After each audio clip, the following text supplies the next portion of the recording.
Mga kanabi, ipapakita ko sa inyo na ang garage door natin ay pwede sa tag-init at pwede sa tag-ulan.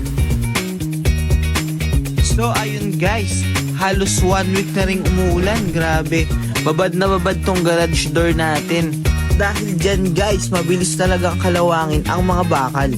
Pero tignan nyo tong garage door natin, wala man lang kalawang. Kung paano siya unang in-install guys, ganun pa rin hanggang ngayon yung performance niya. Sobrang satisfying talaga. Kaya sa mga gusto magpa-install, message lang kami sa aming Facebook page. See you on the next one!